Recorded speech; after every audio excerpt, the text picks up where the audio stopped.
নমস্কার, বিটিভি ত্রিপুরার ডাক্তারের সাথে সরাসরি অনুষ্ঠানে আপনাদেরকে স্বাগত জানাই। সঙ্গে রয়েছে আমি শুভ্রস্মিতা। বর্তমান সময়ে ছোট বড় প্রায় সকলে কিন্তু কিছু না কিছু ব্যথার সমস্যায় ভুগে থাকেন। কারোর ঘাড়ে ব্যথা, তো কারো কোমরে ব্যথা, কারোর পায়ে ব্যথা, কারোর জয়েন্ট পেন ইত্যাদি বিভিন্ন রকমের ব্যথায় আমরা ভুগে থাকি। আর এই ব্যথা থেকে সাময়িক উপশমের জন্য আমরা বিভিন্ন রকম ব্যথানাশক ওষুধ খেয়ে নিস্তার পাওয়ার চেষ্টা করি। কিন্তু যেটা প্রশ্ন, যে এতে কি ব্যথার মূল চিকিৎসাটা হচ্ছে, বা আয়ুর্বেদ এই ব্যথা উপশমের ক্ষেত্রে কতটা কার্যকরী ভূমিকা পালন করতে পারে, এই বিষয় নিয়েই আমাদের আজকের আলোচনা। আর এই আলোচনায় আমরা আমাদের সাথে পেয়েছি ডক্টর সুপ্রতিম বীর, Tripura Ayurvedic medical officer, Tripura Ayurvedic services এবং আয়ুর্বেদিক পেইন ম্যানেজমেন্ট স্পেশালিস্ট। নমস্কার স্যার, বিটিভি ত্রিপুরার পর্দায় আপনাকে স্বাগত জানাই। স্যার, প্রথমেই আপনার কাছে যেটা জানবো যে আয়ুর্বেদে মানে ব্যথা বলতে কি বোঝায়? ব্যথা বলতে তো যখন আপনি যেটা বোঝেন, ব্যথার কোনো ডেফিনেশন নেই। অ্যালোপ্যাথিও যা ব্যথা, আয়ুর্বেদেও সেম ব্যথা। এবার ব্যাপারটা আসছে নিরাময়ের দিক থেকে। এবার যে কোনো ব্যথার ক্ষেত্রে যে আপনি যেটা এখনই বললেন যে জয়েন্ট পেন, বা এখন কোনো বয়সের কোনো বালাই নেই।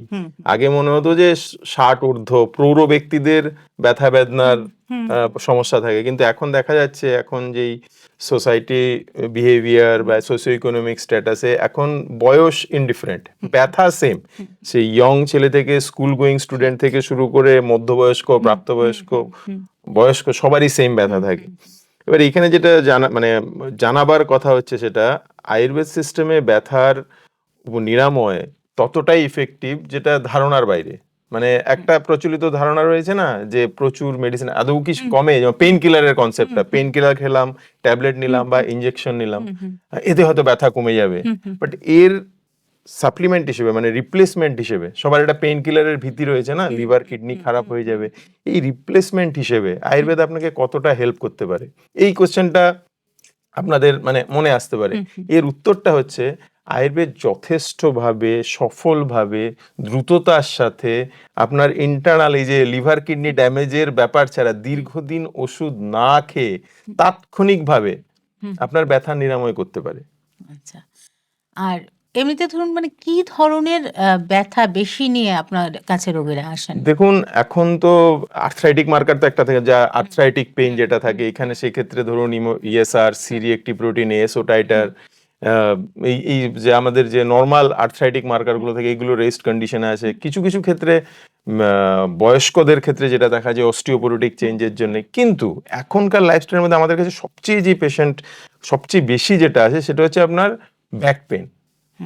ব্যাক পেন ইজ প্রতি 10টা পেশেন্টের মধ্যে আপনি ধরুন 7টা পেশেন্ট পাবেন আপনি ব্যাক পেন রিলেটেড, এবং এর মধ্যে অধিকাংশদেরই আর্থ্রাইটিক মার্কার, যেগুলো আমরা বলি যে আর্থ্রাইটিস কিনা, মানে সিআরপি, এসোটাইটার বা ইএসআর, এগুলো নর্মাল রেঞ্জেই আছে প্রচুর পরিমাণে। এই রেঞ্জটাই ব্যাকের পেনের পেশেন্ট মধ্যবয়স্ক বা অল্প বয়স্ক বা ইয়ং ক্যান্ডিডেটদের মধ্যে খুব পরিমাণ বেশি থাকে। এই কোমরে ব্যথা হলো, কোমর থেকে ব্যথা রেডিয়েট করে নিচের দিকে যাচ্ছে, সায়াটিকা কাইন্ড অফ পেন, বা মোস্টলি এই back pain related, frozen shoulder, neck rigidity, movement হয় না, frozen shoulder, this are the most common thing. এবং এগুলোর ক্ষেত্রে এবার নেক্সট কোশ্চেন আছে, এই পেনগুলোর মধ্যে আমরা কি করতে পারি। দেখুন, এটা অনেকেই জানে না জিনিসটা। আয়ুর্বেদ সম্পর্কে বললেই হয় না যে প্রচুর মেডিসিন খেতে হবে, অনেক দিন ধরে মেডিসিন খেতে হবে, তারপর আস্তে আস্তে কমবে, কাইন্ড অফ এমন একটা, আমিও বলতে চাচ্ছিলাম আপনাকে যে আমাদের একটা ধারণা, এটা ধারণা আয়ুর্বেদ একটা দীর্ঘমেয়াদী কস্টলি। এবার সারপ্রাইজিংলি এবার এর ঠিক বিপরীতটাই হচ্ছে সত্যি। আমাদের আয়ুর্বেদ সিস্টেমের মধ্যে মর্মোথেরাপি, অগ্নিকর্ম, অলাবু বা কাপিং থেরাপি যেগুলোকে বলে, এই থেরাপিগুলো এতটাই ইফেক্টিভ যে আপনি যদি আপনার কোমর ব্যথা নিয়ে আসেন, সাপোজ খুব ব্যথা, আপনি স্টিফ হয়ে গেছেন, নড়তে চড়তে পারছেন না, এবার আপনাকে একটা পেইন কিলার ইনজেকশন দিতে হলো আর্লিয়েস্ট, এবার কমপক্ষে 0.5 ঘন্টা থেকে 45 মিনিট লাগবে আপনার ব্যথাটা কমতে। ওই ইনজেকশনটা গিয়ে আপনার শরীরে গিয়ে পেইনটাকে রিলিফ করার জন্য 35 to 45 মিনিটস অ্যাটলিস্ট লাগবে। এবার আমি যে থেরাপিগুলোর কথা বললাম, মর্মোথেরাপি বা থার্মোকটারি, অগ্নিকর্ম, এইগুলো আপনাকে ইনস্ট্যান্ট ইনস্ট্যান্ট পেইন রিলিফ দিয়ে দেবে। হ্যাঁ, তাহলে কি ব্যথাটা সবসময়ের জন্য চলে যাবে? সেম কোয়েশ্চেন, পেইন কিলার খেলে কি ব্যথাটা সবসময়ের জন্য নিরাময় হয়ে যাচ্ছে? আপনাকে একটা আপাতত শান্তি দিচ্ছে, মানে আপনি যেটা স্টিফ হয়ে গেছেন, জয়েন্ট মুভমেন্ট করতে পারছেন না, একটা পেইন কিলার ইনজেকশন নিলে যেমন আপনি একটা রিল্যাক্স, মানে ব্যথাটা কমে গেল, তেমনি এই মেডিসিন না খেয়ে আপনার সিস্টেমে কোনো কিছু না ঢুকিয়ে আয়ুর্বেদের এই থেরাপিগুলোর মাধ্যমে আপনি ব্যথা থেকে নিবৃত্তি পেতে পারেন। এরপর শুরু হবে আপনার ট্রিটমেন্ট। সেই ক্ষেত্রে 3 সপ্তাহ বা কিছু ক্ষেত্রে যদি মার্কার বেশি থাকে, আমরা সিআরপি যদি একটু বেশি লেভেলে থাকে, তাহলে আমরা মেডিসিন একটু মাসখানেকের মতন খেতে হয়। কিন্তু নিয়মিত যদি এই পেইন মানে এই মর্মোথেরাপি বা থার্মোকটারি বা কাপিং গুলো যদি নেওয়া হয়, তাহলে আপনার ব্যথার ওষুধ নেওয়ার থেকে আপনি মুক্ত থাকতে পারেন। আর এই থেরাপিগুলো, মর্মোথেরাপিতে আপনি নিজে প্র্যাকটিস করতে পারেন। কোনো ব্যথার রোগী প্রথমবার একবার যদি ওটাকে দেখিয়ে দেওয়া হয়, পেশেন্ট ওটা রেগুলার বেসিসে করবে। This is the 50% treatment. Without any medication patient pain থেকে রিলিফ পাচ্ছে। বাট সাপোর্টিভ হিসেবে আমাদের, মানে এই ব্যথাটা যেন টোটাল রিলিফ হয়, মানে ওই যেটা আপনি বলছিলেন মূল থেকে যেন চিকিৎসা হয়, ওই মূল থেকে চিকিৎসা হওয়ার জন্য আপনাকে সপ্তাহ 2-3 জন্য মেডিসিন নিতে হতে পারে। সেটা পেশেন্ট টু পেশেন্ট ভেরি করে। এই যে বিভিন্ন রকম চিকিৎসা পদ্ধতিগুলো সম্পর্কে যদি একটু আমাদের দর্শকদেরকে বলেন, কারণ কি আমাদের মধ্যে অনেক ভ্রান্ত ধারণা রয়েছে। হ্যাঁ, সেটা খুব ভালো বলেছেন। যেটা বলতে গেলে, যদি আমি যে মর্মোথেরাপি যে জিনিসটা বললাম, মর্মগুলো কি হচ্ছে বলে না, যে মর্মবিদারী ঘটনা ঘটে গেল, একটা মর্মস্পর্শী ঘটনা ঘটে গেল, এই কথাগুলো চলতি কথা। মর্ম হচ্ছে কি আমাদের, যদি আমি সহজ ভাষায় বলতে যাই, অ্যানাটমিতে যাচ্ছি না, আমাদের ঘরে ফিউজ গুলো রয়েছে না, অনেকগুলো জাংশন রয়েছে আমাদের ঘরের ওয়্যারিং এর মধ্যে। তো ওই যখনই ঘরে কোনো শর্ট সার্কিটের বা কোনো কানেকশনের প্রবলেম হয়, তখন আমরা পার্টিকুলার কিছু কিছু জয়েন্ট, কিছু কিছু ওই বক্সগুলোকে আমরা এক্সপ্লোর করি। শরীরের মধ্যেও মর্মগুলো হচ্ছে ওই কিছু কিছু পয়েন্ট, ভাইটাল পয়েন্ট, যেগুলোর মধ্যে নার্ভ, আর্টারি, টেন্ডন, ওগুলোর একটা জাংশন, মানে রেলের জাংশনের মতন, বলে না জাংশন, রেলের একটা বড় মানে গঞ্জের মতন। তো তখন কি হয়, আমরা যে নিয়ারেস্ট যেগুলো, এমন সারা শরীরে আমাদের মর্মের ছড়াছড়ি রয়েছে। এবার সাম টিপিক্যাল পয়েন্টস কতগুলো রয়েছে, মর্ম পয়েন্ট, যেগুলো পেইন রিলিফের ক্ষেত্রে, যেমন ফ্রোজেন শোল্ডারের ক্ষেত্রে কিছু কিছু পয়েন্ট রয়েছে, ক্ষিপ্র, তলহৃদয়, ইন্দ্রবস্তি, কুরপর, হ্যাঁ, যত্রুতে, মানে ঘাড়ের ক্ষেত্রে, স্টিফ নেকের ক্ষেত্রে, বা এই যে অনেকে হয় না যে মুভমেন্ট করতে পারছে না, পেছন দিকে ঘুরতে পারছে না, বুঝতে পারছেন, তাকালে, এই জয়েন্টগুলোর ক্ষেত্রে কিছু নিয়ারেস্ট যে মর্ম পয়েন্টগুলো হয়, ওইগুলোকে আমরা দেখিয়ে দিই পেশেন্টকে। ধরুন 1 দিন বা 2 দিন পেশেন্ট আমাদের কাছে এসে দেখলো, we do stimulate those nerve points. ব্যথা তো নার্ভ থেকে, নার্ভের সেন্সেশন, প্রেসার আর পেইন সেন্সেশন অনেকটা সেম। প্রেসারটাই যখন জোরে দেওয়া হয়, ওটা পেইন সেন্সেশন হয়। যাই হোক, এই মর্ম পয়েন্টগুলো এই অনেকটা বলতে পারেন যে, আপনি অনেকে, আমরা যখন ট্রিটমেন্ট করি বলছি, স্যার এটা কি আকুপ্রেশার, মানে ওই যে প্রেসার যেহেতু দেওয়া হচ্ছে, but it is more precise. আকুপ্রেশারের মধ্যে আপনি অনেকটা এরিয়া নিয়ে দিচ্ছেন, বাট মর্মগুলো হচ্ছে একদম পিন পয়েন্ট। এই যে এই পয়েন্টটা যেটা হচ্ছে ক্ষিপ্র, এই পয়েন্টটা যেটা হচ্ছে তলহৃদ, এগুলো হচ্ছে টেইলার মেড, মানে আপনার, মানে ডিফাইন্ড, আপনার হাত যখন মুভ করলেন, মিডল ফিঙ্গারটা যে জায়গাটা টাচ করছে, এবার ওটাই হচ্ছে আপনার দ্যাট পয়েন্ট, ওটা হচ্ছে তলহৃদয়। এবার আমরা এরকম করে পায়ের ক্ষেত্রে, যেমন ব্যাক পেনের ক্ষেত্রে, আমরা সেম ক্ষিপ্র, গুলফো, ইন্দ্রবস্তি, জানু, এই পয়েন্টগুলোকে আমরা পেশেন্টকে দেখি, ওগুলো করে দিলে পেশেন্ট ব্যথা ইমিডিয়েটলি, পেশেন্ট বলে কোথায় চলে গেল। They are accustomed with the pain, মানে পেশেন্ট ওই ব্যথা নিয়েই চলতে চলতে অভ্যস্ত। Just first sitting of marmatherapy, it takes 2 to 3 minutes। Patient get surprised, কি হলো ব্যাপারটা, মানে ওরা তো ওটা নিয়ে অভ্যস্ত, হঠাৎ করে কি হয়ে গেল ব্যথাটা। মানে you are helping the body. Treatment হচ্ছে, medicine is not a cure, medicine is a helping hand. ওই মেডিসিন আপনার শরীরকে সাহায্য করছে টু হিল ইটসেলফ। মেডিসিন আপনাকে কিন্তু কিওর দিচ্ছে না, মেডিসিন আপনার শরীরকে সাপোর্ট করছে। আপনার যেমন হাউস হোল্ড, রান্নাঘরে একজন হাউস হোল্ড হেল্প থাকলে আপনার রান্নার কাজে সুবিধা হয়, আপনি কম পরিশ্রমে অনেক আইটেম রান্না করতে পারেন। শরীরের ক্ষেত্রে মেডিসিন হচ্ছে ওই জিনিসটা, শরীর নিজেই হিল করে। বাট মেডিসিন, যে কোনো medicine, allopath medicine, Ayurveda medicine, homeopath medicine, all the therapies, এই যে আমি যেটা বললাম, marmatherapy, agnikarma, physiotherapy, whatever the therapies are there, this kind of therapies শুধু ওগুলো শরীরকে সাহায্য করে। যে মর্মটা যেটা বললাম আমি, ওটা ট্রিগার করে দিচ্ছে, নার্ভ এন্ডিং গুলোকে ট্রিগার করছে, সিগন্যাল দিচ্ছে, and the muscle get relaxed. Stiffness, pain মানে কি, পেইন হচ্ছে একটা প্রোটেক্টিভ মেকানিজম, না, শরীরকে প্রোটেক্ট করছে কোনো একটা ফার্দার ড্যামেজ থেকে। তো এটা যখন বেশি বেশি হয়ে যায়, হাইপার সেন্সিটিভ হয়ে যায়, সেক্ষেত্রে এটা আপনার প্রবলেমের কারণ হয়ে যায়। তো মর্মোথেরাপিগুলো বডিকে কনসোল করছে, ওকে ইউ ডু রিল্যাক্স, ঠিক আছে, এবার আপনি বডিকে রিল্যাক্স রাখুন, আপনার পেন কমে গেল, এবার নাও দ্য ট্রিগারিং ফ্যাক্টরের আপনি ট্রিটমেন্ট করে যান। তো 50% comes with this therapy. Similarly আরেকটা খুব ইফেক্টিভ থেরাপি হচ্ছে থার্মোকটারি বা অগ্নিকর্ম। এবার অগ্নিকর্মের মধ্যে আমরা কি করি, অগ্নিকর্ম নাথিং, ওটা একটা ইনজেকশন নিলে যতটা পেন হয় তার চেয়েও কম ব্যথা। আমরা শলাকা থাকে, ওই হিটেড শলাকা, আমরা জাস্ট পিন পয়েন্ট, ধরুন আপনার টেনিস এলবো হচ্ছে বা কোথাও ব্যাক এক হচ্ছে, আমরা কিছু পয়েন্টে ওই থার্মোকটারি জাস্ট ওয়ান নিডেলের মতন টাচ করে দিয়ে দিই। সো দ্য পেন গেট, মানে এবার আপনি ওটা বুঝতে পারবেন না যতক্ষণ না আপনি, এবার আমরা যখন বলি না যে পেশেন্ট যখন আমাদের কাছে প্রচুর ব্যথা নিয়ে আসে, আমাদের ট্রিটমেন্ট করতে ভালো লাগে, মানে হ্যাঁ পেশেন্ট একটা কিছু নিয়ে এসছে, আই এম রিলিভিং ইট, তাহলে ডিফারেন্সটা বোঝা যায় যে আউট অফ 10 পেন স্কোর। এবার আফটার থেরাপি পেশেন্ট বলছে ব্যথার স্কোর কত, বলছে এখন তো ব্যথা হচ্ছে না। আপনি ভাবুন ব্যাপারটা 10 to 0 হয়ে গেছে, অ্যান্ড আই এম নট মানে making the story, this is the fact. মানে এই থেরাপিগুলোর পর, মর্মোথেরাপি বা থার্মোকটারির পর পেশেন্টের পেন স্কোর 10 নিয়ে যদি চেম্বারে বা ডাক্তারের কাছে আসে, immediately after the therapy at least the pain score would come 5, 10 থেকে 5-এ চলে আসবে। মেনি অফ দ্য কেসেস যেখানে পেশেন্ট বলে আমার তো এখন ব্যথাটা লাগছে না, বা কোমর ব্যথা বলুন, ঘাড়ের ব্যথা বলুন, ফ্রোজেন শোল্ডার বলুন, এবার ভাবুন এই জিনিসটা যদি আপনাকে আমি ঘরে বলে দিই যে আপনি নিজে করতে পারবেন, সকালে একবার করবেন, রাত্রিরে একবার করবেন, মানে মর্মোথেরাপির কথা, থার্মোকটারিটা ওটা আমাদের কাছে আমরাই করি, কিন্তু মর্মোথেরাপি আপনি নিজে করতে পারেন। আমার মনে হয় এখনকার সোশিও ইকোনমিক স্ট্যাটাসে বা আমাদের যে লাইফস্টাইল এখন হয়ে গেছে, এই জায়গার মধ্যে প্রত্যেকটা ঘরে প্রত্যেকটা মানুষের মর্মোথেরাপি সম্পর্কে জানা উচিত। উইদাউট এনি অ্যাসিস্ট্যান্স আপনি ওই জিনিসগুলো করতে পারছেন, মেডিসিন নিতে হচ্ছে না, পেন কিলার নিতে হচ্ছে না। হ্যাঁ, মর্মোথেরাপি গুলো করতে হবে। এই যেমন আপনি ব্যায়াম করেন, যোগ করেন, মানে কি বলে ডেইলি স্নান করেন, চুল আঁচড়ান, মর্মোথেরাপিজ আর লাইক দোজ থিংস। এই প্রসঙ্গে আমি একটা কথা জিজ্ঞেস করবো যে আমাদের একটা ব্যাপার থাকে যে আমাদের সময় নেই, আমরা খুব ব্যস্ত, হ্যাঁ, এর জন্য আমরা মানে সেই ব্যায়াম করতে পারছি না বা এটা করতে পারছি না। তো সেই ক্ষেত্রে আমার রোজ কতটা সময় দিতে হবে? আপনি একটা পয়েন্টকে 20 টাইমস প্রেস করতে কতটা সময় লাগবে? এবার আপনার পেইন অনুযায়ী, if you are suffering from back pain তাহলে প্যাটার্ন অন্যরকম হবে, if you are suffering from frozen shoulder বা আপনার এনি জয়েন্ট পেইন, এবার ডিফাইন করতে হয়, মানে আমরা স্পেসিফাই করে দিই যে আপনি এই পয়েন্টগুলো করবেন। মোস্ট টু মোস্ট 5 থেকে 10টা পয়েন্ট আপনাকে করতে হবে। প্রত্যেকটা পয়েন্ট যদি আপনি 20 বার করে করেন, 20 সেকেন্ড, আচ্ছা আমি ধরে নিলাম 40 সেকেন্ড, তাহলে 5টা পয়েন্ট যদি করেন তাহলে 200 সেকেন্ড।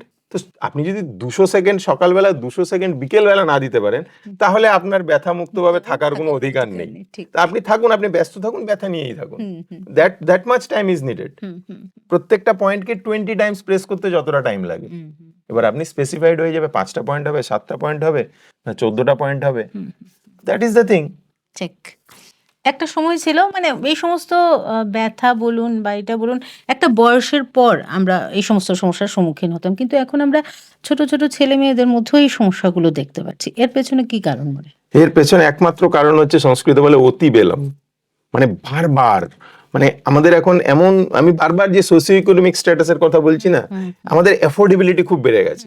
মানে আগে ভাবুন যখন ছোটবেলায়, তখন ব্যাপারটা কি ছিল, টিফিন হতো, লাঞ্চ হতো, সন্ধ্যায় টিফিন হতো, ডিনার হতো, দেয়ার ওয়াজ নো মানে ওই যে মাঝখানে রোল, বার্গার, চপ, সিঙ্গারা, কোল্ড ড্রিঙ্কস, এই জিনিসগুলো, মানে আমি জাস্ট কয়েকটা উদাহরণ বললাম। আপনি দেখবেন এখন আপনি দিনের মধ্যে, আপনিই ভাবুন, আপনি দিনের মধ্যে যখন অফিসে যান, সকালবেলা ভাত ব্রেকফাস্ট করছেন, ব্রেকফাস্ট করে আপনি অফিসে যাচ্ছেন, ভাত খেয়ে যাচ্ছেন, অফিসে গিয়ে মিটিং বা যে কোনো কিছু, প্রত্যেকটা মিটিং এর মধ্যে আপনি চা, বিস্কিট, সিঙ্গারা, কাজু বাদাম, মিষ্টি, এই যে the continuously you are taking, আপনি খাবার খেয়েই যাচ্ছেন, মানে যে কোনো সেক্টরে বলুন, আপনি বাচ্চাদের ক্ষেত্রে বলুন, এই যে অতি বেলম, বারবার একটা খাবার হজম হওয়ার আগেই আপনি নিচ্ছেন, you are overloading the system. এবার কি খাচ্ছেন আপনি? হাই কন্টেন্ট অফ ক্যালোরি, যে কোল্ড ড্রিঙ্কস বলুন, মিষ্টি বলুন, তেলে ভাজা বলুন, বডিকে তো, বডি স্টমাকটা হচ্ছে আপনার শরীর চালাবার জন্য, এটা হচ্ছে পেট্রোল ট্যাঙ্ক, যতটা পেট্রোল আপনার চলার দরকার ততটা পেট্রোলে আপনি ওভারফিল করবেন, মানে ফিল করবেন। এবার যদি ভরতেই থাকেন কি হয়, ওভারফ্লো হয়, গাড়িতে গন্ধ হয়ে যায়। শরীরের ক্ষেত্রেও সেম জিনিস, শরীরের ক্ষেত্রে এই পেট্রোলের ওভারফ্লোর গন্ধটা disease or lots of this kind of systemic symptoms হিসেবে দেখা দেয়। খাবার কন্ট্রোল করতে হবে, অ্যাক্টিভিটি বাড়াতে হবে। আপনি খাবার খাচ্ছেন মানে ক্যালোরি ইনটেক করছেন, তাহলে আপনার ইনটেক আপনার আউটপুটের সমান হতে হবে বা কম হতে হবে। এবার আপনার আউটপুট কম কিন্তু আপনি নিয়ে যাচ্ছেন বেশি, কি হবে? This will come the disease. যে কোনো রকমের ডিজিজ, পেটের রোগ থেকে শুরু করে, হজম থেকে শুরু করে, কনস্টিপেশন শুরু করে, ব্যথা বেদনা উইদাউট এনি রিজন। অনেক পেশেন্ট আমাদের কাছে আসে যাদের কাছে কোনো প্যাথোলজি নেই, but they are suffering from pain. একটা বা দুটো মেডিসিন, কিছু lifestyle modification, the patient gets completely cured. এবার আপনি যান, এবার আপনি ইনভেস্টিগেশনে যান, এমআরআই করুন, এক্স-রে করুন, দেয়ার ইজ নো ফাইন্ডিংস।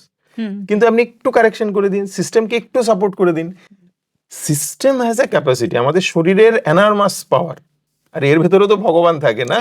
এবার আপনি আন্ডার এস্টিমেট করে শুধু মেডিসিন ডিপেন্ডেন্ট হয়ে থাকতে চাইছেন। আমাদের এখন অভ্যাস, মানে একটা হ্যাবিট হয়ে গেছে, ইমিডিয়েট কিছু একটা দিন, আমি কোনো কিছু করবো না, আমি খাবার কন্ট্রোল করবো না, আমি করবো না, তবু যেন আমার কোলেস্টেরল লেভেল ঠিক থাকে, আমার যেন সুগার না হয়। মানে আমরা we are adapted with a shortcut thing. There is no shortcut to happiness, to success. আপনি যদি সুস্থ শরীরে থাকতে চান, সুস্থভাবে থাকতে চান, you have to be restricted with your desires. আপনার এই কথার প্রসঙ্গে এটাই আমার আপনার কাছে জিজ্ঞাসা ছিল যে অনেক সময় দেখা যাচ্ছে যে আমরা বিভিন্ন টেস্ট করাচ্ছি, হ্যাঁ, টেস্টে কোনো সমস্যা নেই, কিন্তু আমার ব্যথা রয়েছে। That's the thing, আমি তো বললাম আমরা অনেক পাই ব্যথা আছে কিন্তু প্রোফাইল একদম নরমাল। আর্থ্রাইটিক প্রোফাইল আমরা যেগুলো করি, যেটা আর্থ্রাইটিস মানে জয়েন্ট রিলেটেড বা সেরো পজিটিভ আর্থ্রাইটিস ও সেরো নেগেটিভ আর্থ্রাইটিস বলে বলা হয়, বাদ দিন এগুলো, প্রোফাইল ইজ নরমাল। একটা পেশেন্ট, 22 বছরের একটা পেশেন্ট আপনার কাছে একটা স্টিফ নেক নিয়ে চলে এলো। এবার it is not suppose to be না, ইজ ওয়েল অফ, ও পড়াশোনা করছে বা চাকরি করছে বা ও খাওয়া দাওয়া ঠিক আছে, কোনো কম্প্রোমাইজিং কোনো সিচুয়েশন নেই, but still the things are happening. তো আমরা দেখেছি যেগুলো, মানে আমার ব্যক্তিগত এক্সপিরিয়েন্স, আমি যেগুলো দেখেছি, সামান্য একটু হেল্প, সামান্য একটু অ্যাসিস্ট্যান্স, একটু খাবারের একটু অ্যাসিস্ট্যান্স রেস্ট্রিকশন করে দিলেন, ডাইজেস্টিভ অ্যাসিস্ট্যান্স দিয়ে দিলেন, মর্মোথেরাপি দিয়ে দিন। মর্মোথেরাপি ইজ 50% অফ দ্য কিওর। এখন যেই মানে আমাদের এই সোসাইটিতে যেরকম প্রোফাইল আছে, পেইন মানে পেইন প্রোফাইল যেগুলো আছে, এর মধ্যে 50%-এর বেশি ট্রিটমেন্ট শুধুমাত্র ডায়েট রেস্ট্রিকশন, একটা বা দুটো medicine, and rest of the things on marmatherapy. আমরা ম্যানেজ করছি, আমি ম্যানেজ করছি এমনি করে, অ্যান্ড ইটস ভেরি প্রমিজিং।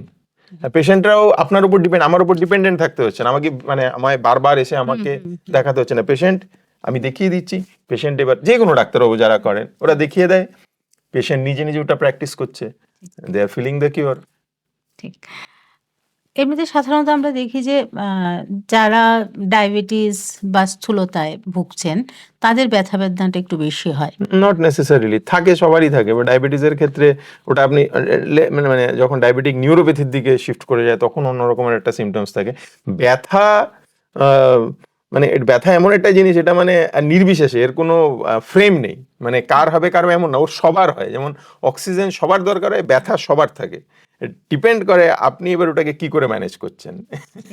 না, এটাও আবার আমাদের মধ্যে খুব প্রচলিত একটা কথা আছে যে তোমার ওয়েট বেড়ে গেছে তাই তোমার কোমর ব্যথা, হাঁটুর ব্যথা। ডেফিনেটলি আপনার শরীরের একটা লিমিট থাকে, আপনার একটা স্ট্রাকচার। আপনি বিল্ডিং যখন বানান, 3 তলার একটা ফাউন্ডেশন দেন, এবার 3 তলার ফাউন্ডেশন দেওয়া মানে আপনি 3 তলাই হোল্ড করতে পারবেন। এবার 3 তলার ফাউন্ডেশনে আপনি 5 তলা করতে গেলে definitely the building will get collapse. Similarly আমাদের শরীরের একটা প্রপোর্শন, আমাদেরও তো একটা স্ট্রাকচার থাকে, স্কেলিটনের একটা লোড নেওয়ার ক্যাপাসিটি আছে। এবার আপনি ভাবুন আপনার শরীরটা হয়েছে 70 কিলো ওয়েট হোল্ড করার জন্য, এবার এই ওয়েটটা যদি 90 কিলো হয়ে যায়, at this 90 kilo is 24/7 being maintain by this joints, তাহলে আপনার গাত মানে ফাউন্ডেশন ছিল 3 তলা আর আপনি 5 তলা তুলে দিয়েছেন। তো সিমিলারলি বডির ক্ষেত্রেও তো সেম জিনিস হতে পারে না, ইটস এ লিভিং ফাউন্ডেশন। তো ব্যাপারটা সেটাই, একটা লিমিট থাকে, ওই যে বিএমআই বলা হয়, বডি মাস ইন্ডেক্স, ওটা হচ্ছে ওই ফাউন্ডেশনের, মানে আপনার ফাউন্ডেশনের কতটা কেজি হতে পারে, ক তালা হতে পারে, তো বিএমআই মেনে চলতে হবে। অনেক সময় আমরা যারা অফিস আদালতে কাজ করি, হ্যাঁ, দীর্ঘ সময় এক জায়গায় বসে কাজ করার পর একটা ব্যথা হয়, হ্যাঁ, বা মোবাইল দেখছে বাচ্চারা, কম্পিউটার ল্যাপটপে কাজ করছে, সেটার সম্পর্কে কি বলবেন? দেখুন এখন তো যেরকম জিনিস হয়ে গেছে, এখন আমরা বলে ওয়ার্ক যোগা বলেও এখন হয়, যে আপনি যদি লং স্ট্যান্ডিং অ্যাক্টিভিটি হয় সেই ক্ষেত্রে আপনি 5 মিনিট বাদে বাদে একটা ব্রেক নিন, বা 10 মিনিট বাদে একটা ব্রেক নিন। ব্রেক মানে কি, আপনি যে ওয়ার্ক স্টেশনে বসে কাজ করছেন 10 মিনিট বা 15 মিনিট বাদে জাস্ট একটা ওয়ার্ক স্টেশন থেকে একটা রাউন্ড অফ দিয়ে আবার কাজে বসুন। মানে মেক ইউর সিস্টেমস অ্যাক্টিভ। মানে আপনি 1 ঘন্টা, যে মানে শুধু কাজের কথা না, আপনি টিভি দেখছে তো দেখছে, মোবাইল দেখছে তো দেখছে, দিস ইজ মানে এগুলো হচ্ছে ইনঅ্যাক্টিভিটি। তো এবার ইনঅ্যাক্টিভিটি গুলোকে যতটা কম করা যায়, আপনি মানে ইনঅ্যাক্টিভিটি মানে ব্লাড সার্কুলেশন কম হয়ে গেল, অ্যাক্টিভিটি ইউনো, তো আপনি একটু জাস্ট কাজ করছেন, ঠিক আছে, 15 মিনিট বাদে একটা রাউন্ড অফ, একটু সামনে গিয়ে আরেকটা ডেস্ক থেকে একটু জল খেয়ে এলেন, কিছু অ্যাক্টিভিটি না, জাস্ট আপনার ডেস্কটাকে ঘুরে এসে একবার বসলেন। লং স্ট্যান্ডিং প্রলং পজিশনে এক জায়গায় কোনো কাজ করার দরকার নেই, ইউ শুড অ্যাভয়েড। এটা হচ্ছে আপনি বলতে, আমরা বলি এটা মানে লাইফ মানে বিহার জনিত, মানে যেগুলো অ্যাক্টিভিটি আপনি কি চেঞ্জ করবেন। তার পাশাপাশি আপনার ডায়েটে আপনাকে একটা বড় পরিবর্তন আনতে হবে। ডায়েটের মধ্যে আপনার ইউ নিড টু টেক, মানে দেখুন আমি এখন বলি, এত ডিটেল তো বলা যায় না, পেশেন্টদের মনেও থাকে না, আমি বলি যে টিফিনে অন্তত পক্ষে আপনারা যা খাচ্ছেন খান, টিফিনে অন্তত পক্ষে মুড়ি রাখুন, মুড়ি, চিড়ে, খই, ইউ শুড। ওটা আমরা এত পরিমাণে মানে এখন ডিজিজ জানেন তো কি জন্য হয়, অতিরিক্ত তৃপ্তির জন্যে। মানে আমরা মানে রোববারে আগে তৃপ্তি করে খেতাম, মানে কথার কথা বলার মানে হচ্ছে রোববার দিন দুপুরবেলা মাংস হতো বা মানে অনেক রকমের পদ রান্না হতো, সপ্তাহে একটা দিন আমরা দুপুরবেলা, ছোটবেলার কথা আমার যেটা মনে আছে, ওই দিনই তৃপ্তি করে খাওয়া হতো, মানে এটা ভোজ টাইপের ব্যাপার হতো, আর rest of the week it was normal, ঠিক আছে। কিন্তু এখন আপনি দেখুন, ওই যে সোসিও ইকোনমিক স্ট্যাটাস বা অ্যাফোর্ডেবিলিটি যে বেড়ে গেছে, আপনি তো এখন গোটা সপ্তাহে প্রত্যেক বেলাতেই তৃপ্তি করে খাচ্ছেন, পিজা, বার্গার, রোল, আপনি সপ্তাহে ভেবে দেখুন, আপনি মানে দিস কাইন্ড অফ, এবার cold drinks, pastry, pizza, cake, আপনি সব তৃপ্তিকারক, ইট শুড নট বি। মানে রোজ রোজ বিরিয়ানি খেতে গেলেও আপনার মুখ মেরে যাবে, হজম অল্টারেট হয়ে যাবে, কিছু কিছু সময় একটু শুক্তো ভাত, একটু খিচুড়ি, মানে সিস্টেমটাকে একটু রেস্ট দিতে হয়। তা ব্যাপারটা এরকম হচ্ছে, your diet should B A balanced one. আপনি খান, বাট ওটাকে ব্যালেন্স করার জন্যে কিছু কিছু সময় কিছু একটু অতৃপ্তিকারক খাবারও রাখুন, মুড়ি, চিড়ে, খই, ঠিক আছে না, মানে ওটস, একটু অতৃপ্তিকারক খাবারও রাখুন, ব্যালেন্স করুন ব্যাপারটাকে। ডায়েটে ওই ব্যালেন্সটা খুব দরকার। আয়ুর্বেদিক ওষুধের সাথে কি মানে প্রয়োজনে এলোপ্যাথিও কন্টিনিউ? কোনো বৈরিতা নেই। দেখুন, আয়ুর্বেদের ক্ষেত্রে ম্যাক্সিমাম মেডিসিন হচ্ছে হার্বাল প্রিপারেশন মানে হচ্ছে কাষ্ঠ ঔষধি মানে কি, এগুলো প্লান্ট এক্সট্রাক্ট থেকে হয়, leaf, root, bark, flower, this are the plant part, extract না, এক্সট্রাক্টটা হোমিওপ্যাথির ক্ষেত্রে ইউজ হয়, আয়ুর্বেদ মেডিসিনে প্লান্টের ডিরেক্ট পার্ট ইউজ হয়। আর কিছু মেডিসিন থাকে হার্বো মিনারেল, মানে এখানে কি হয়, প্লান্ট পার্টের সঙ্গে কিছু মিনারেলস আমরা পিউরিফাইড ফর্মে ইউজ করি। এবার অ্যালোপ্যাথ মেডিসিন যখন আপনাকে খায়, আপনাকে বলে দেয় আপনি কোনো সবজি খেতে পারবেন না, বলে না তো, তাহলে দেয়ার ইজ নো কন্ট্রাডিকশন, কোনো বৈরিতা নেই। আপনি অ্যালোপ্যাথ, যে আমরা বলি যে আপনার ডায়াবেটিস আছে, আপনার হাইপারটেনশন আছে, এখন প্রতি 10টা পেশেন্টের মধ্যে 9টা পেশেন্টই কোনো না কোনো মানে নন কমিউনিকেবল ডিজিজ ভুগছে, মেডিসিন নিচ্ছে, থাইরয়েডের মেডিসিন নিচ্ছে, প্রেশারের মেডিসিন নিচ্ছে, ডায়াবেটিসের মেডিসিন নিচ্ছে, এবার পেশেন্টের পেইন হচ্ছে, পেশেন্টের ডাইজেস্টিভ সিস্টেম অল্টারেশন হচ্ছে, পেশেন্টের কনস্টিপেশন আছে, পেশেন্টের হোয়াট এভার দ্য সিমটমস, এবার উনি কিওর হচ্ছেন, এবার আমাদের কাছে আসছেন। Yes, you do continue the Ayurvedic medication along with your pressure, sugar, যে মেডিসিন অ্যালোপ্যাথ মেডিসিন গুলো চলছে চলুক, এর মধ্যে কোনো মানে কন্ট্রাডিকশন নেই। হ্যাঁ, এবার অনেকে বলে যে আয়ুর্বেদিক ওষুধ খেলে কিন্তু অন্য কোনো মেডিসিন খাওয়া যাবে না। আমি ব্যক্তিগতভাবে মনে করি শাস্ত্রের কোনো বিধান নেই। এবার ডাক্তারবাবুরা হয়তো বা নিজেদের কাছে রাখার জন্য, মানে you do depend on me, ওই ইন্টেনশনে বলতে পারে, আদারওয়াইজ আপনি নিতেই পারেন। ওটা অ্যালোপ্যাথ মেডিসিন একরকম ভাবে কাজ করে, আয়ুর্বেদিক মেডিসিন একরকম ভাবে কাজ করে। এবার প্রেশারের মেডিসিন একটা মানে অ্যালোপ্যাথ মেডিসিন নিচ্ছে, এবার ওটা ছেড়ে দিন, অ্যালোপ্যাথ মেডিসিনের উপরই ছাড়ুন। এবার আপনি সাপোর্টিভ। আমরা আয়ুর্বেদে জানেন তো ওইরকম স্পেসিফিক কিছু হয় না, যেমন আপনি জ্বরের ওষুধ প্যারাসিটামল খেয়ে নিলেন, মাথা ব্যথার ওষুধ প্যারাসিটামল খেয়ে নিলেন, বা কথার কথা বলছি পেন কিলার খেয়ে নিলেন, হাঁচির জন্যে অ্যান্টি অ্যালার্জিক খেয়ে নিলেন, পেটে ব্যথার জন্য আরেক রকম মেডিসিন খেয়ে নিলেন, পায়খানা বন্ধ করার জন্য একরকম, সিমটম স্পেসিফিক মেডিসিন হয়। আয়ুর্বেদের ক্ষেত্রে ব্যাপারটা হয় হোলিস্টিক। আপনার হজমের ওষুধ হচ্ছে আপনাকে ইনস্ট্যান্ট, মানে গ্যাস হলো, মানে আপনার মানে অ্যাসিডিটি হলো, আপনাকে অ্যান্টাসিড দিয়ে দিলাম, এটা হচ্ছে সাময়িক রিলিফ। এবার আপনি রোজ রোজ আমাদের জীবনে গ্যাসের ওষুধ খাওয়ার একটা মেমো আছে না আমাদের, আমরা এটা হচ্ছে সবচেয়ে খুব বাজে অভ্যাস। তো আয়ুর্বেদের ক্ষেত্রে ব্যাপারটা কি হয়, আমি প্রসঙ্গান্তরে চলে গেলাম, আয়ুর্বেদের ক্ষেত্রে ব্যাপার হয় যখন কোনো একটা সিমটমস আসে, ওই সিমটমসটা একটা কজ থাকে না, একটা ইকুয়েশন ডেভেলপ হয়ে তারপর ওর এফেক্টটা আসে। তো উই হ্যাভ টু, আয়ুর্বেদা ওই ইকুয়েশনটাকে ব্রেক করে। আচ্ছা, তো এটা হোলিস্টিক অ্যাপ্রোচের মতন এগোয়, মানে সার্বিকভাবে। ওই জন্যই বলে না মূল থেকে কথাটা বলে, মানে আপনার ব্যাপারটাকে সিমটমটাকে ট্রিট করে না, ওই কেন সিমটমটা হয়েছে ওই জন্য ওটাকে বলা হয় মূলের চিকিৎসা। ঠিক। আর মূলের চিকিৎসা হলেই তো মানে আমি মূলের চিকিৎসা বলতে আমি একটা কথা বলি, আমি যাই মানে আশা করি এই কথাটা বলে, এই যে কনস্টিপেশন, এই যে আপনি কনস্টিপেশনের ঘরে ঘরেই এখন দেখবেন constipation is a common symptom.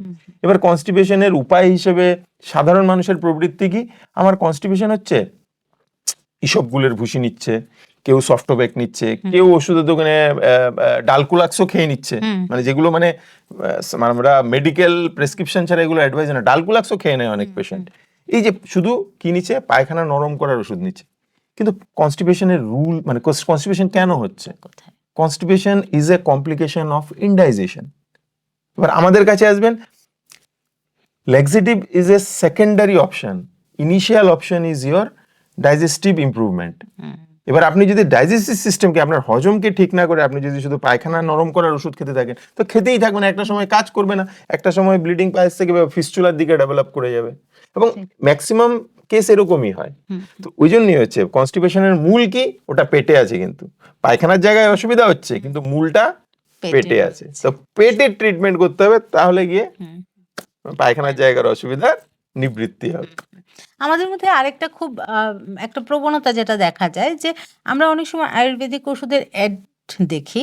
ও, খুব ভালো পয়েন্ট বলেছেন। অ্যাড দেখে মানে আমার একটা হাত জোর করে রিকোয়েস্ট, দেখুন আপনাকে কখনো অ্যালোপ্যাথ ওষুধের কখনো মেডিসিনের কোনো অ্যাড দেখিয়ে বলে যে এটা খান, এটা খেলে আপনার, কোনো অ্যান্টিবায়োটিকের অ্যাড দেখেন আপনি? না, মানে কোনো মেডিসিনের আপনাকে অ্যাড দেখানো হয় টিভিতে? না। ভাববেন অ্যাড যেগুলোর হয়, যে কোনো প্রোডাক্ট, আমি ওটা বিশ্বাস করি, যেই প্রোডাক্ট আপনাকে অ্যাডের মাধ্যমে আপনার সামনে আসছে, মানে বুঝে নেবেন ওই জিনিসের ডিমান্ড নেই। অ্যাড আপনাকে ইমপ্রেস করছে, you do try.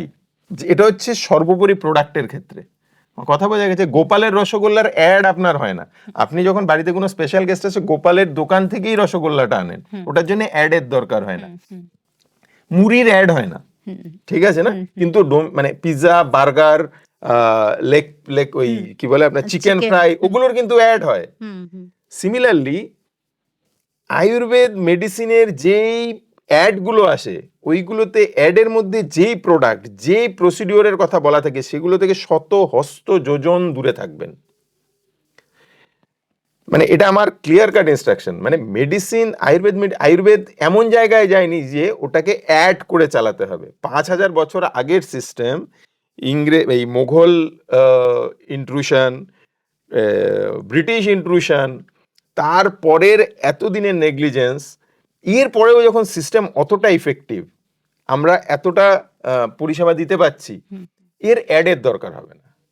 And whoever making this ads, ওটা হচ্ছে পাবলিককে ওই ওয়ান টাইম মানে বোকা বানানো। আপনি একবার প্রোডাক্টটা নিন, তারপর জানেও আপনি আর নেবেন না, বাট ওই একবারই ও বিজনেস করে নিচ্ছে। 140 কোটির দেশে অ্যাড দিয়ে যদি 140 কোটির 10% যদি একবার করে যদি ট্রাই করে, ওর তো বিজনেস উঠে যাচ্ছে, ওর কোম্পানি খোলার খরচা উঠে যাচ্ছে। তো আমার একটা রিকোয়েস্ট থাকবে, এই যে এখন দেখবেন টিভির চ্যানেলগুলো খুললেই এই কি, আমাদের কাছে অনেক পেশেন্ট আছে, ওই যে কি সব কম্বো প্যাক আসে, তেল মালিশ করলে কোমর, মানে প্রচুর 5000, 6000, 7000, 12000, 22000, প্রচুর টাকা জম্মু, মানে খারাপ লাগে এই অ্যাড গুলো দেখে। কোনো কিছু বিচার না করে এমনি করে খরচা করে দিচ্ছে, কিওর হওয়ার নয় এগুলো। আর তারপরে কিছু কিছু বাজারে দেখবেন এখন আমাদের কাছে অনেক পেশেন্ট আসে, বাতনাশক, বাতমুক্তি, এগুলো আয়ুর্বেদিক মেডিসিনের নাম ভাঙিয়ে বিক্রি হচ্ছে। এগুলো আয়ুর্বেদিক মেডিসিন নয়। This are high dose of steroid or pain killer. এগুলো কি ভগবান জানে না, এগুলো অ্যালোপ্যাথ মেডিসিন, মানে অ্যালোপ্যাথ প্রোডাক্ট, কিন্তু অ্যালোপ্যাথ ফার্মাসির লাইসেন্স নেই, আর এগুলো বিক্রি করে আয়ুর্বেদের নামে। বাট আয়ুর্বেদের ওই জিএমপি বা অন্য কোনো প্র্যাকটিস, মানে কোনো যে ইয়েগুলো থাকে ওগুলো নেই। আনএথিক্যাল প্রোডাক্টস, এগুলো আনএথিক্যাল প্র্যাকটিস। বাতনাশক, বাতমুক্তি, এই রকমের যে সব জিনিসগুলো থাকে সেগুলো থেকে নিজেকে রক্ষা করুন। ওগুলো খেয়ে দেখবেন আপনাকে বললে এই ট্যাবলেটটা খেয়ে, এগুলো কি করে বিক্রি হয়ে জানেন তো, চেন বিজনেসের মতো। পাড়ার দিদি, মাসি, কাকা বলবে আমি ওটা খেয়ে ভালো আছি, এবার ওটা আপনি এবার শুরু করতে, হ্যাঁ দেখে তো ভালোই আছে। আরে এটা কি নিচ্ছেন? মেডিকেশন। আপনি আপনার ঘরে, আমি পেশেন্টকে বলি, আপনি আপনার শোয়ার ঘরে যে কোনো একটা র্যান্ডম লোককে ঢুকতে দেন? দেন না তো। আপনার পরিচিতদের মধ্যেও যারা আপনার খুব ক্লোজ, ওদের কি আপনি আপনার বেডরুমে ঢোকান, মানে গল্প করার জন্য বা দেখার জন্য ঢোকান? তাহলে বেডরুমে লোক ঢোকাবার জন্য যদি আপনি অতটা স্পেসিফিক হন, মেডিসিন নেওয়ার ক্ষেত্রে আপনার শরীরের ভেতরে যে প্রোডাক্টটা যাচ্ছে ওটা এমন র্যান্ডামলি কেন নিয়ে নেবেন? আমার একটাই কথা, আপনি আপনার ঘরে লোক ঢোকাতে 10 বার চিন্তা করেন, আর আপনি একটা মেডিসিন আপনার শরীরের ভেতরে নিয়ে নিচ্ছেন, একটা প্রোডাক্ট নিয়ে নিচ্ছেন, আপনি একবার ভাববেন না ওটা কেন নিচ্ছেন, কিভাবে নিচ্ছেন, কি হবে ওটা? That's the thing. মানে ব্যাপারটাকে সামান্য স্বাভাবিকভাবে, একদম সামান্যভাবে, ওটা কোনো নিউক্লিয়ার সায়েন্স না, কম্পিউটার সায়েন্স না, একটু সমঝে বুঝে চললেই হয়ে যায়। ঠিক। আপনার কিন্তু একেবারেই মানে সময়ের শেষ প্রান্তে। হ্যাঁ, হ্যাঁ? তো একদম শেষে আপনার কাছে যেটা জানবো যে আ ধরুন আজকের থেকে কেউ ব্যথামুক্ত জীবনের অভ্যাস গড়ে তুলতে চাইছে। হুম? হুম। তো সেই ক্ষেত্রে আমাদের দর্শক বন্ধুদেরকে আপনি কি পরামর্শ দেবেন বা কি মেসেজ দেবেন? আমি এতগুলো অলরেডি বলে দিয়েছি। ওই যে তৃপ্তি থেকে একটু নিজেকে বিরত রাখুন। সব ব্যাপারে তৃপ্তি খুঁজতে যাবেন না। ব্যালেন্স রাখুন। তৃপ্তিকারক আহার ঠিক আছে, তার পাশাপাশি একটু অতৃপ্তিকারক আহারও রাখুন। ওগুলো খাওয়ার জিনিসই। বারবার বারবার সারাক্ষণ খাওয়ার কোনো দরকার নেই। খাওয়া হচ্ছে বাঁচার জন্যে, খাওয়ার জন্যে বাঁচা না। এগুলো হচ্ছে এই জিনিস। আর নিজেকে একটু অ্যাক্টিভ রাখুন। আরাম তো সবাই, আরাম করতে সবাই ভালোবাসে, আরামটাকে একটু কম ভালোবাসুন। মানে এগুলো হচ্ছে মোটা মোটা কথা রুলের মধ্যে। আর মেডিসিনের মধ্যে আমি যদি বলি, যেটা জিনিস, মর্মোথেরাপিটা আপনারা সবাই প্র্যাকটিস করতে পারেন, মানে সবাই নির্বিশেষে। আপনাদের আয়ুর্বেদিক ডাক্তারবাবু যেখানে যেখানে আছে, আপনারা গিয়ে বলবেন এটা প্র্যাকটিস করুন, এটা প্র্যাকটিস করুন ব্যথা বেদনার ক্ষেত্রে। ইটস ভেরি সিম্পল, মানে এমন কোনো আহামরি কোনো ব্যাপার নয়। 2 থেকে 3 মিনিট সকালে একবার, বিকেলে একবার ট্রাই করে দেখুন, চেষ্টা করে দেখুন একবার। যদি আপনার, আমার কথাগুলো শুনে তো কেউ বিশ্বাস হবে না, মানে যারা জানেন আয়ুর্বেদ সম্পর্কে, এখনো অনেক লোক আছে জানেই না যে আয়ুর্বেদে কি ট্রিটমেন্ট হয়, আয়ুর্বেদ কেমন করে কাজ করে। এখনো আয়ুর্বেদ বলতে ওই সেই লতা পাতা ওই কনসেপ্টেই আছে এখন। আয়ুর্বেদের এখন capsule, tablet, powder, syrup, variety of, মানে আপনি বুঝবেন না, প্যাকেজিং দেখলে আপনি এখন বুঝতে পারবেন না যে এটা অ্যালোপ্যাথ মলিকিউল, অ্যালোপ্যাথ মেডিসিন না আয়ুর্বেদ মেডিসিন। তো ইউ ডু ট্রাই। ভগবান এত সুন্দর একটা সিস্টেম দিয়েছে, ট্রাই করুন। আয়ুর্বেদ হাসপাতাল আছে, শহরের ওপর প্রচুর আয়ুর্বেদ ডাক্তারবাবুরা রয়েছেন, পিএইচসিতে পরিষেবা রয়েছে। আপনারা পাশাপাশি অ্যালোপ্যাথ চিকিৎসার পাশাপাশি যদি দেখছেন যে না এবার আমার এটা লং স্ট্যান্ডিং হয়েছে, দেখুন এমনিতে তো ছোটখাটো রোগ হয়ে যায়, ওগুলো সেরে যায়, যেমন দীর্ঘকালীন যদি কোনো রোগের উপদ্রবে আপনি ভুগছেন, পাশাপাশি অ্যালোপ্যাথ মেডিসিন চলছে, তার পাশাপাশি আপনি নিন না। এখন এটা হচ্ছে, এখন একটা হচ্ছে কম্বিনেশন থেরাপির সময়। আপনার উদ্দেশ্য হচ্ছে আমাকে সুস্থ থাকতে হবে, আমার নিবৃত্তি হতে হবে, রোগের উপশম হতে হবে। এবার কি নিয়ে, আমি অ্যালোপ্যাথি খাবো, আমাদের কাছে অনেক আছে, ডাক্তারবাবু আমি শুধু আয়ুর্বেদিকই খাবো, ব্যাপারটা ওটা হওয়া উচিত না। আপনার উদ্দেশ্য হচ্ছে সুস্থ জীবন, এর জন্য আপনার যা যা সিস্টেম আছে আপনি বেস্টটা নিন। তো রিমেইন ওপেন। নিজেকে একদম ফিক্স করে দেবেন না যে এতে আয়ুর্বেদিক কিছু হবে না, এতে হোমিওপ্যাথি কিছু হবে না, হ্যাঁ এতে অ্যালোপ্যাথি কিছু হবে না। আপনি ওপেন থাকুন, ডাক্তারবাবুকে ডিসিশন নিতে দিন। ডাক্তারবাবু আপনাকে বলে দেবে আপনি কোথায় যাবেন, কি করবেন। এবং ডাক্তারবাবুর কাছে যেন না যেতে হয় তার জন্যে শরীরের উপর একটু যত্ন নিন, আত্মসংযম করুন, অতি তৃপ্তির থেকে একটু দূরে থাকুন, আর শরীরকে একটু ধকল দিন। মানে শুয়ে বসে এতে সবাই ভালোবাসে, ওটা থেকে একটু নিবৃত্ত করুন, নিজেকে একটু অ্যাক্টিভ রাখুন, একটু ঘাম ঝরান। ঠিক আছে। অসংখ্য ধন্যবাদ স্যার, আমাদের আমন্ত্রণে আপনি এসেছেন এবং মানে খুব গুরুত্বপূর্ণ কথা আপনার কাছ থেকে আমরা আজকে জানলাম। আর আজকের আলোচনায় স্যারের কথার থেকে যে বিষয়গুলো উঠে এলো যে আমরা নিজেদেরকে একটু অ্যাক্টিভ রাখবো, আর একটু আমাদের জীবনশৈলীটা একটু পরিবর্তন করব, সুস্থ থাকতে কে না চায়? আমরা সকলে চাই যে আমরা যেন সুস্থ থাকি। আর এই ছোটখাটো একটু কাজ করে যদি আমরা সুস্থ থাকতে পারি তাহলে আপত্তিটা কোথায়? তো চলুন আজকে থেকেই আমরা ব্যথামুক্ত জীবনের জন্য প্রস্তুতি শুরু করে দেই। আজকের মতো ডাক্তারের সাথে অনুষ্ঠান এই পর্যন্তই। পরবর্তী পর্বে আবারও নতুন কোনো ব্যক্তিত্বের সাথে নতুন কোনো বিষয় নিয়ে আলোচনায় আপনাদের সাথে দেখা হবে। ততক্ষণ পর্যন্ত ভালো থাকবেন, সুস্থ থাকবেন। আর নানা রঙের অনুষ্ঠানের জন্য অবশ্যই চোখ রাখবেন বিটিভি ত্রিপুরার পর্দায়। নমস্কার।